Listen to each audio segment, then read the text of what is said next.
one was named Dick and the other was Van Dyke. All right.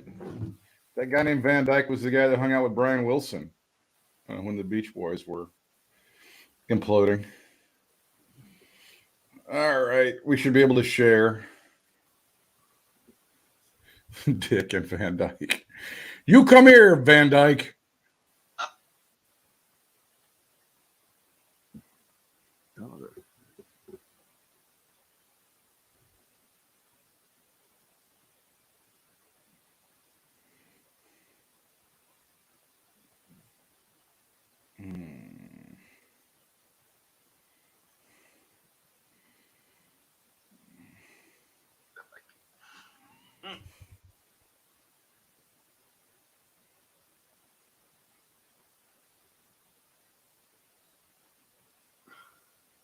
It's running really slow today. That's all I can say. All right, Uncle Joe.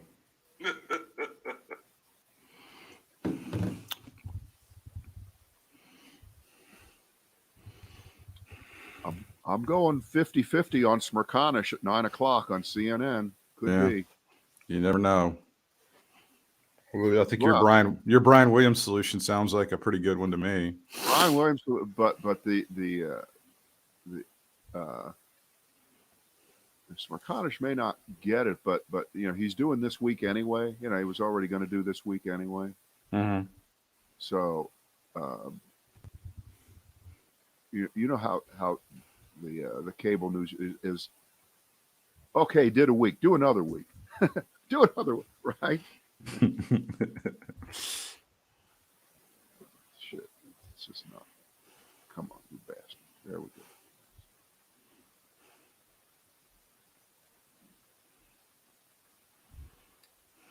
All right, that's it. Sorry we're late. But we're here.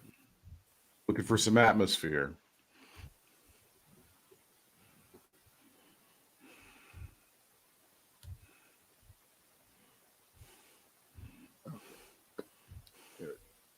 Let me get a little light on the subject here. Mm-hmm. So, from that side. And now from that side. Look at that. Okay. We control the vertical. We control the horizontal. It's the Brad and Britt cast, first one for this week. Thank you for joining us. For folks who are live with us here, when we do this at the 1:30 hour, we're a little late today because of sunspots. Remember that? That was always the excuse. If you always had a half-ass engineer in radio, he would always blame sunspots. It could be sunspot. It would always sunspots. I think occur like in early fall, right around Labor Day or something. But you'd have certain engineers that would swear in mid-February, "Oh, it's sunspots." And they'd go home and smoke some weed. That's what engineers did back in the day. Radio. What a quaint thing. What a quaint memory. All right, let me throw some jacks out on the floor here. Pick some up here. Number 1, Bob Dole. Number 2, critical real estate race theory. Oh, geez. Or number 3, the unbelievable Massey Twitter thread. Man, these are some quite interesting ones today. Of course, we'll start with Bob Dole, a man whose life could not have been lived much better, in my estimation. Bob Dole, the former senator from the great state of Kansas, passed away at the age of 98 over the weekend. Your thoughts on Bob Dole? Right, except for that little blemish about him being the first guy to go big with abortion in a debate, and helping introduce it to help win an election. We'll put that aside, okay? We'll put that aside. But everything else, and by the way, everything subsequent to that, not his fault. I'm just putting it. Sure. The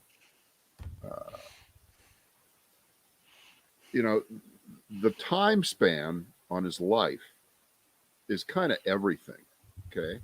Because, as you know, when he was 18 or 19 at the end of World War II, the last few weeks he gets blown up and has whatever it took that you and I couldn't dream of having to be in a hospital for 3.5 years Right. to recover, and then spend the rest of his life with an arm that doesn't work, so that people have to button his buttons every day, and all the kind of things that we can't even begin to imagine. So there was obviously no one more at the forefront of disabled rights than Bob Dole.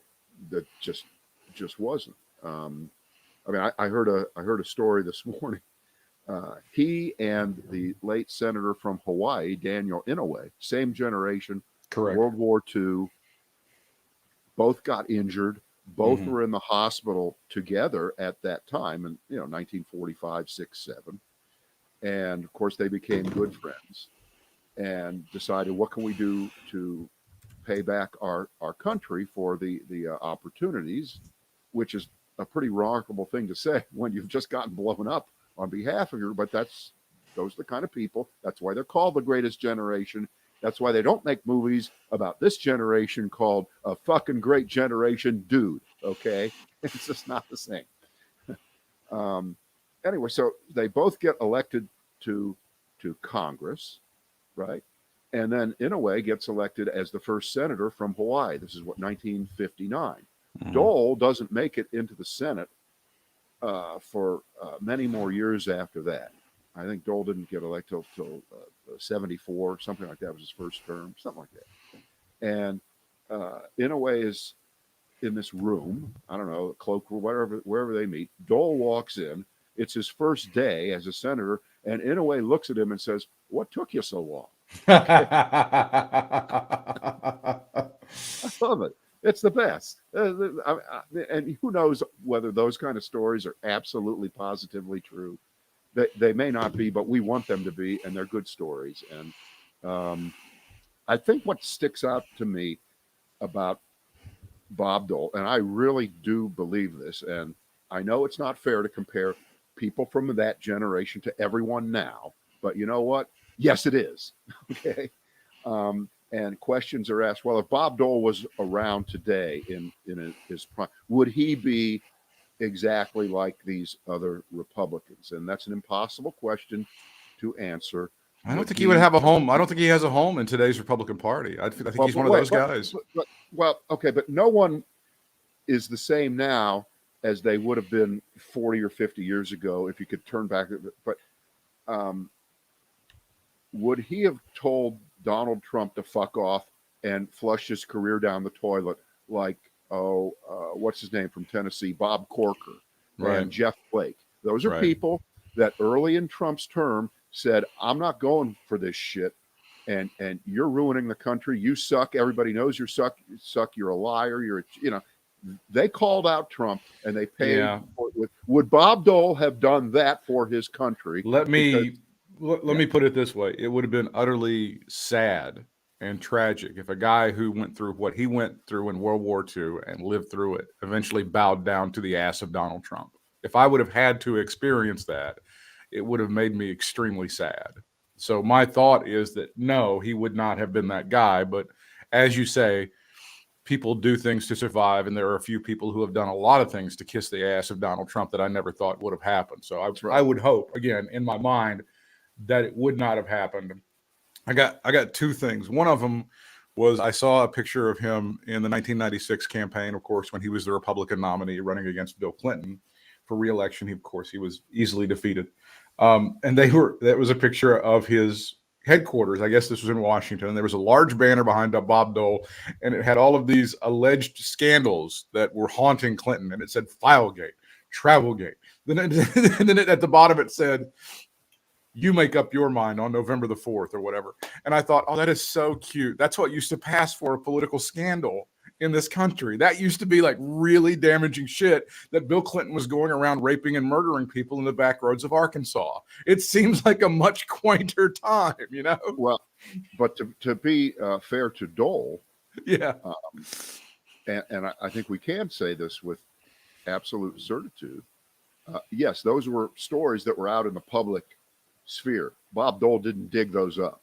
Okay, No, his he campaign didn't dig that up. He And- tried to. He did traffic in them. He did traffic in them. I mean, to be completely fair, he was trying to throw it out there. It didn't stick.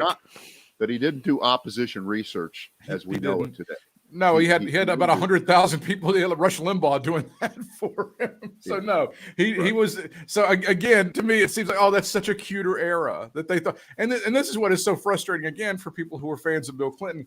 They threw all that shit at Bill Clinton, and they had nothing. And eventually, he decides to get his dick sucked, and that's what turns into a huge deal. It shouldn't have, but he handed them, a nuclear bomb. After all of the bullshit, after all, hey, they killed Vince Foster. They murdered people in the backroads of Arkansas using state troopers. All of the bullshit that they threw at Bill Clinton that was just absolute complete nonsense. He eventually, gets his dick sucked, and that's a huge problem. I think, though, you have to look at it on balance here.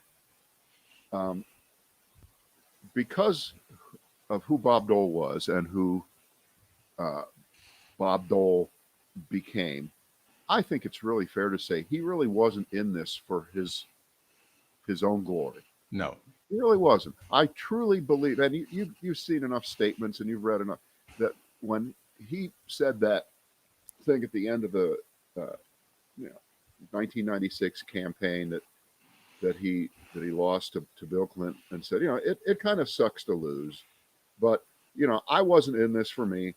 I really was in it for the country, so I'll be okay. You know what? Think of the graciousness of that. It was. Compared to clown stick Von Fuckface right now, who still won't concede the election. I mean, it's light years now. And remember, Dole was 72 then. Sure. That was part of the problem.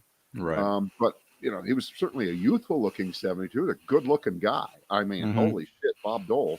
And those pictures of him when he was a young guy, especially before he got injured, you see the body on him. Holy shit! He was a three-letter athlete in high school. Now, you youngsters, a letter is what you get when you're really good at a sport, and he plays several sports. Now, nobody plays several sports in high school anymore, right? You specialize. Why would they? Why the fuck would they? There's no reason to do that. But that just means you're like the best athlete in your high school. Well, Grandpa, let me tell you, the only letters we care about now are Greek letters like Delta and Omicron. So go fuck yourself with your letters. I'm tired of you with your English alphabet and shit like that. But my first thought, as it always is, because it's how I think, was, well, here's another person for whom Donald Trump can't touch, who will be held in such high esteem across the board upon his death, and he won't have a state funeral at the level of a president, but it'll be right below, just like John McCain, right? A war hero, and McCain had a pretty big time funeral, and the same people are going to be at that. I don't know whether Trump is going to be at this one or not. He actually might be. He might decide to crash this one. Well, look, you go back through that McCain funeral. They completely fucked that up. I mean, the Trump family. I'm not talking about at all the McCain family. Javanka decided they were going to show up and swore that they were invited, when in fact they were not, and they just don't give a shit. It's a place to go and have the spotlight on them and have it be about them, or so they think. Well, but remember, Trump is all about finding excuses to do things that are inexcusable. Correct. Not only on the face, but by the facts. And because this would be his excuse to show up, even if not officially invited, he would say, well, he was the only former Republican presidential nominee to show up in 2016 at the convention in Cleveland. Yeah. So therefore, he loved me. Well, of course, that's not true. and by the end of his life, and remember, Bob Dole is 98 years old, and not really in the soundest of minds, he did check out on Trump and Trumpism. And even worse, I'm sure I've seen that Bob Dole committed the cardinal sin for which Trump shouldn't be forgiving him, because he doesn't forgive anybody else, for saying that Joe Biden won the election. Okay, so even a disease-rattled deathbed Bob Dole knew the difference. So based on that, he shouldn't be invited to the funeral. But based on he showed up at the 2016 convention obviously because of being a Republican, not because he loved Trump. Trump, of course, will misconstrue that and twist it and make it seem as if Bob Dole loved me, right? Or they'll find a picture of the two of them. But no matter what Donald Trump says, no matter what sort of statement he gives about Donald Trump, just know in the back of his mind, based on what he said about John McCain, how he feels about Bob Dole is, I like veterans who didn't turn into cripples. Right. That's what is in Donald Trump's mind. Right. No matter what he says, no matter what platitudes are given, anything else, you know what this motherfucker is thinking. Right. But my first thought was, well, Don, here's another sucker and loser. Yeah.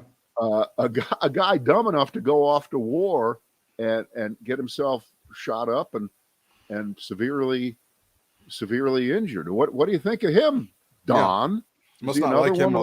Another one of those suckers. So I would give you this one because I saw this and I remember this story. I want to remember history as it truly was. This is after he comes back from the war, and Bob Dole is, a shell of his former self, physically has to rebuild himself, has to deal with the trauma mentally of going through all of being a young man who is no longer able-bodied, and he's got to live, another 50, 60, 70 years, whatever, and make something out of his life. This is partially from a book that was written about him by Richard Ben Kramer. Ashamed of his ravaged body, Mr. Dole, a former basketball player and track star who had dropped from 190 pounds to 120, refused to look in the mirror, except for his mother, who nursed him day and night. He wanted no one to see him. Some of those who did were not kind. Listen to this. When he was shipped home in his body cast, according to a 1992 biography of Mr. Dole by Richard Ben Kramer, people on the train used him for an ashtray. His mother had to pick the cigarette stubs out of his cast. So not only are you this age and you've had this ravage, you think that people are going to be like, well, I have some respect for you for being a veteran serving and fighting in the war. No, you had people who were complete assholes and treated him as a gimp. So this has gone on for a number of years. And yet the great part of this is that Bob Dole was able to overcome all of that, was able to fight for veterans' causes and help people his entire life. And as you say, put the 1996 election behind him. He even made fun of himself after that election. When he did the Viagra commercials, and I think he did like a Doritos commercial or something. Forgot that. Yes, yeah. He had some good humor and stuff to be able to overcome. He was a funny guy. I mean, he was. There's a list of one-liners out of him that is, it's right up there with Rickles and the rest of him. Now, I had forgotten. I saw a brief clip of it. Maybe you've seen it. When he went, and this is right after the election, I guess, he went on Saturday Night Live. Yeah. And he was standing there with Norm Macdonald, who did the imitation of Dole. And my God, the two of them standing right next to each other, because it's a young Norm Macdonald. He really did look like him. And of course, the standard line about Bob Dole that they used on Saturday Night Live, which is how they do political imitations. They pick at one thing and just pound it, repeat it, use it 100 times. Exactly. It was that Bob Dole would talk in the third person. Bob Dole doesn't like pizza. Bob Dole says Bob Dole doesn't like. And so Dole goes on the show, right, and says right to Norm Macdonald, don't you know that Bob Dole doesn't talk in the third person about Bob Dole? So he's doing it while he's denying it. It was great. It was great. And that, again, that tells you everything you need to know. That he had that in him. Of course he had it in him. The classic trope on this show is why is Bob Dole dead? Why is Norm Macdonald dead and Donald Trump still alive? Yeah. That's the bow I'm going to put on this particular story. What are we going to do? Let's do. Oh, there is some breaking news. I do want to get that. They filed, the Justice Department has sued Texas over state redistricting lines, citing discrimination against Latinos. We'll have more of that as time goes on. So Merrick Garland is filing suit over Texas. So them trying to slice and dice the state up so that Republicans can stay in power, even though they don't have a majority of the votes. So that's happening today. Your real estate. It should happen in about 30 states. Not well, maybe this is this is a big dog. So maybe he's trying to send a message to these, these other states that, hey, we'll come after you too. Yeah. Well, nothing happens till it happens. So let's do the real estate story. Your story number 2 on today's hit list. Yeah, this is my labeling of it. It's called critical real estate race theory. This story was published late last week, and it didn't get a lot of attention.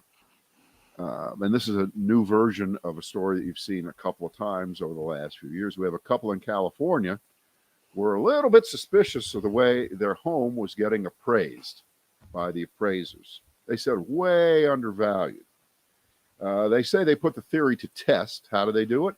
Well, they effectively erased themselves from the home. And of course, now we have a fair housing lawsuit against the appraiser. It's courtesy of the San Francisco Chronicle. Paul Austin is the man's name. His wife's name is Tanisha. They had an appraiser come to their house. This is in Marin City, California. It was shocking that the appraiser came up with a value of $995,000 because they just had the appraisal the previous year that was $500,000 more. And the second appraiser complimented them on the $400,000 in improvements they'd made since moving in, which doubled the square footage of the home. Really? Wow. Oh, so it got bigger and it got nicer. And of course, that hadn't been true. They just had white people stand in their place. That's great. As the alleged homeowners. They got rid of the pictures. They made, there was nothing left that do you have to have attractive white people? Do you have to have, is it attractive white people you need, or just garden variety guys you find at Walmart? You just kind of throw them in there. That's what I would like to know. All right, so again, the number. So 995,000 when they got it appraised with them being in the home, and when Whitey came in and took over and was the front. The appraisal went to $1,482,000, 500 grand more. Yeah. So this goes on all the time. So that's why I titled this Critical Real Estate Race Theory, because this actually is part of, yes, it's embedded in American society. It's embedded in the American economy. It's embedded in the American ethos. And it's been going on forever, and about the numbers when it comes to comparing white wealth to black wealth in terms of families. The average white family has $100 and some $1,000 in net worth. When you total everything up, rich people, poor, and the black families have 1/10 of that. It's largely due, in one sense, to real estate values.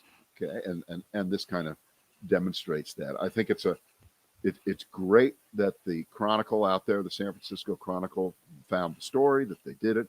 It's great that these people exposed it. It's kind of inarguable.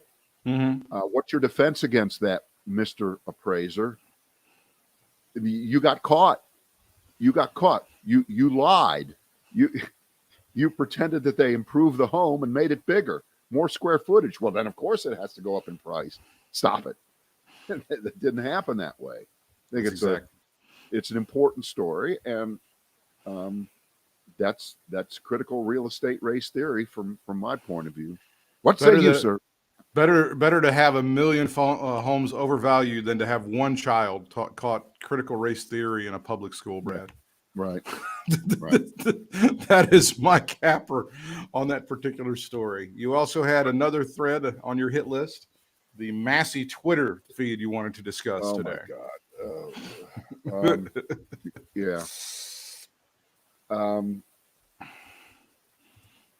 I think folks who watch us or listen to us have seen or heard over the weekend about the tweet that was sent out with a picture of a Representative Thomas Massey of Kentucky, Republican from Kentucky, a Merry Christmas tweet. And it's a picture of him and the rest of his family. And they're all holding gigantic guns, rifles, machine guns, like there are like 6 or 7 of them gathered around the Christmas tree.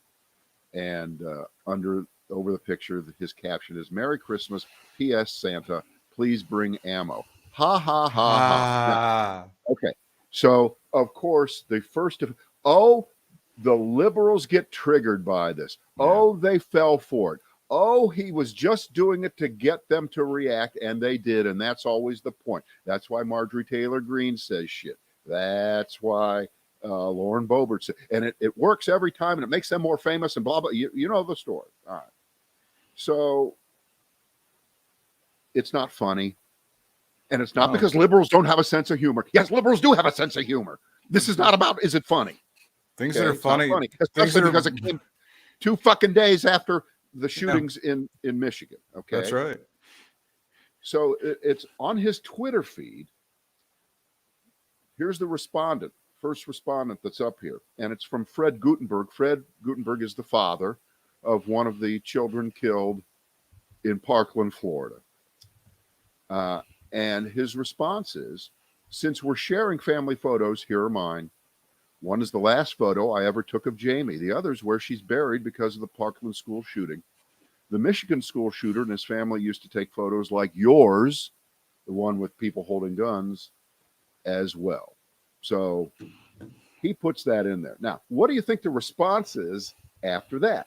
Here we go. I know Fred Gutenberg has been a tireless advocate for helping people out and not get killed at schools now ever since his child was murdered. Sure.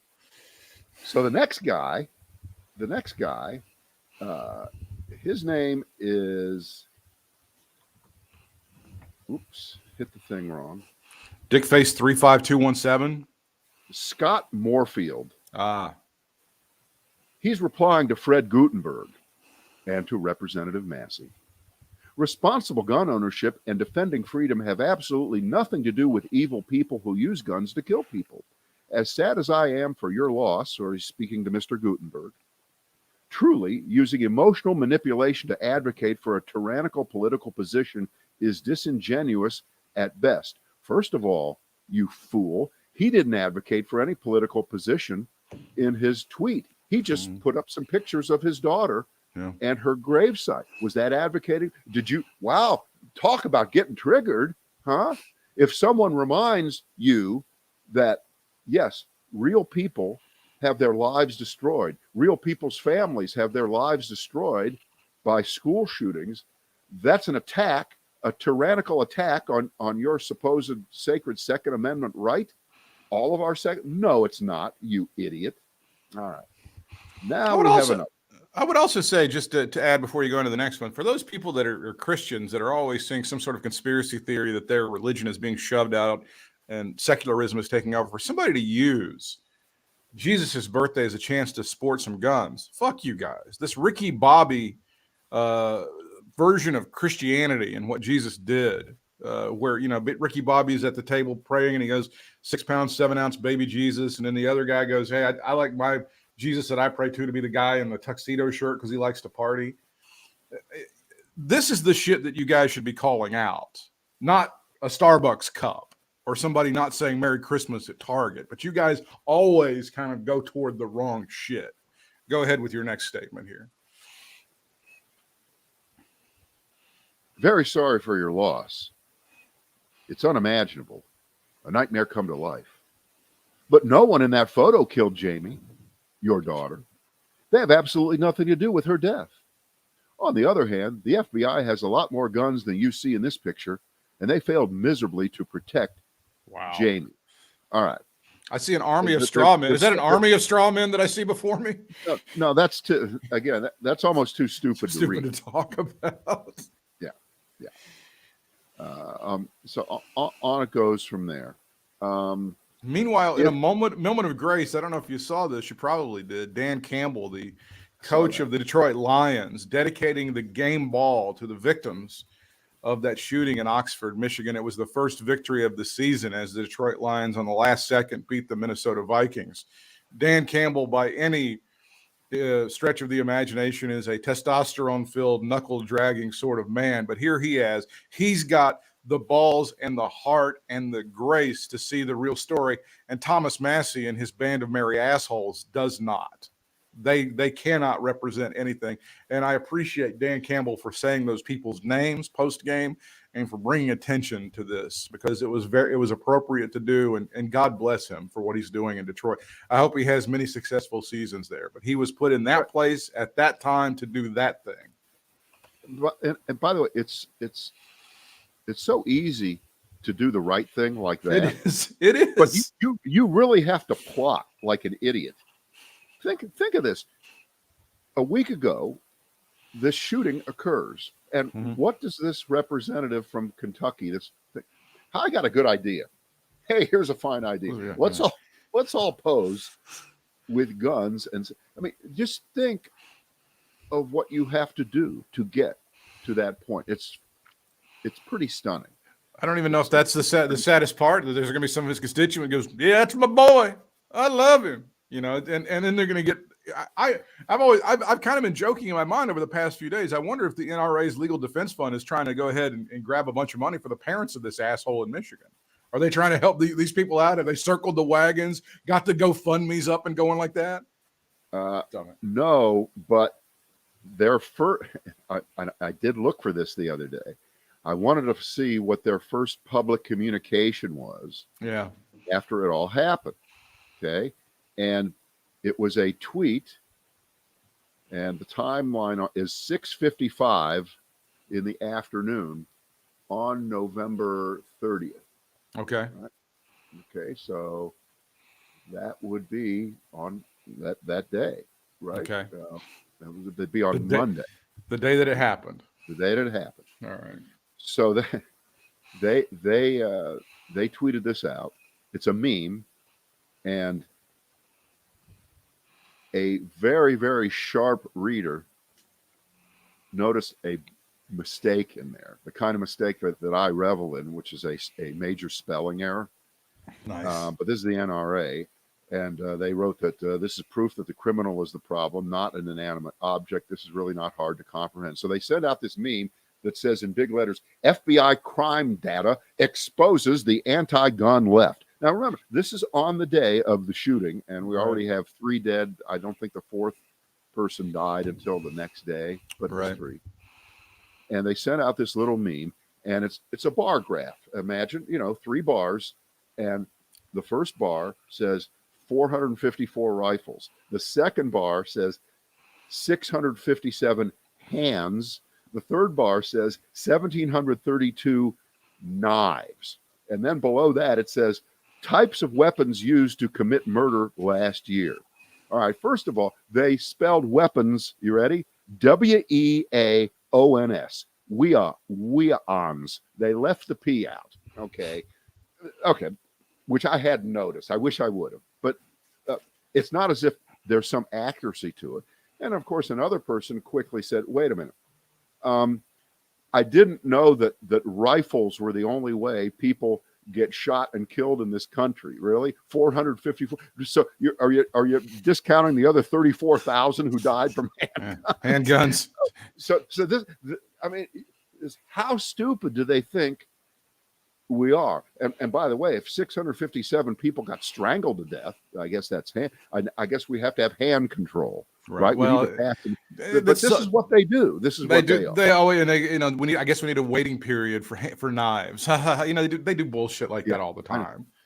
I know. It's just the dumbest shit. But I hope that if they do decide the NRA to go hard and help defend the parents of this asshole, I hope it doesn't cost Wayne LaPierre another house. I hope he's able to get another house and not have to divert that money to help defend these. I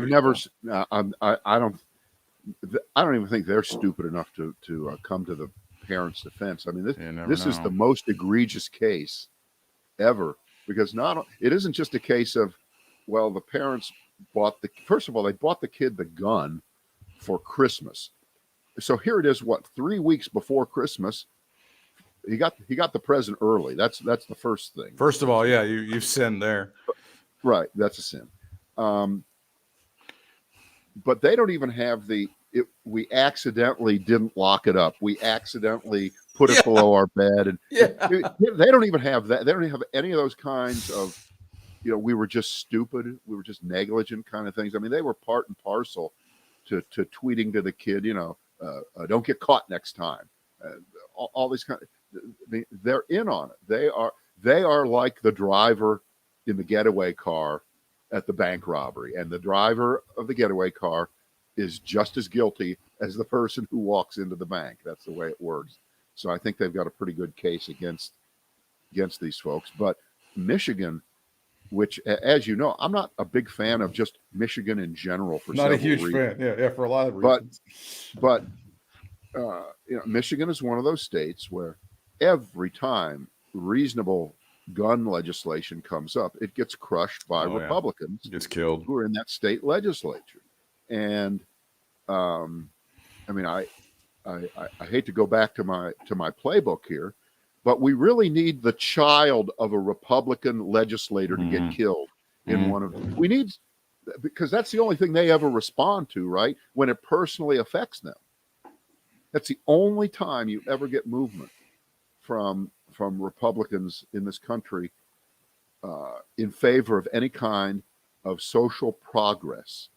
And we'll broadly define that as things like gun control, women being able to make decisions about their bodies, all the kinds of wedgy issues. That's right. But until it hits a Republican legislator personally, they're immune from having any sense of humanity or what's best for the common good. You've even seen Republicans back away from the gay stuff because a couple of Republican lawmakers ended up having gay kids. So you've seen some of the hatred. Of course, that's being ramped back up by our lieutenant governor here in North Carolina. You're going to hear a lot more of that stuff coming up in the next year and a half.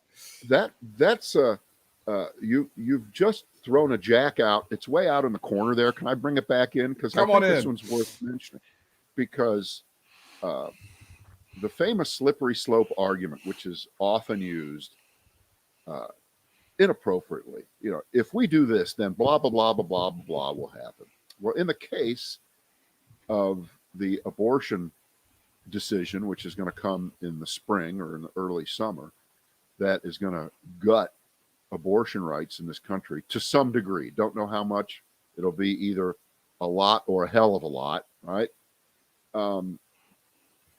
That will give confidence to people that you've talked about, the people who are just dying to get prayer back in schools. In other words, everything that would be considered to be some kind of social progress in the country in the last 100 years is open for debate again. It really, really is. I mean, those aside remarks that have been made a couple of different times by nominees for judicial positions, cabinet nominees, when they're directly asked, do you agree with Brown versus Board of Education? And we got a couple examples where people hedge. They hedge on that separate but equal thing being taken apart in the court. They're not quite sure. It might not have been such a bad. In other words, everything is back on the table. Yeah, I'm more of a Plessy versus Ferguson guy. I'm not really a Brown versus Board of Education guy. Right. Plessy shouldn't have sat in the front of that rail car. He should have sat in the back like he was. That's right. I think that was settled law, and I think that's what we need to get back to in this country. Right. But gay marriage, which was an impossible thing, it was never going to be codified. It was never going to be accepted, certainly at the federal level. Suddenly it was. And you can sort of thank Joe Biden. He got the ball rolling on it, and Barack Obama decided that maybe it was possible, and it went through the courts, and it was very quickly decided that no state should be preventing this from happening. And so the Supreme Court put its stamp of approval on gay marriage. Well, my God, if Roe versus Wade is not settled law that should be respected, I mean, that one's 50 years old, and that one demonstrably, and this is what's so sickening about it. The number of abortions in this country has been going down for years, decades. It's been going down. And as it goes down, the ones that are being done are being done more safely and efficiently, probably than ever before. I mean, these are extreme cases. Now, what are you doing? You're setting it up so that you have, this two-tier system in the country, states like New York, California, and Massachusetts, where people will run to, and I guess even North Carolina right now, as long as Roy Cooper is governor, will still be a place where you can get an abortion if you need one. course, if you want one, and they all want them, they really right. like them. That's what I want. I don't know whether to go to the mall today or get an abortion. Yeah, I think that's why I got to be honest with you. I think that's why a lot of women get pregnant in the first place, just so they can have the abortion. I think that's what's happening. And rest assured, it's going to be that.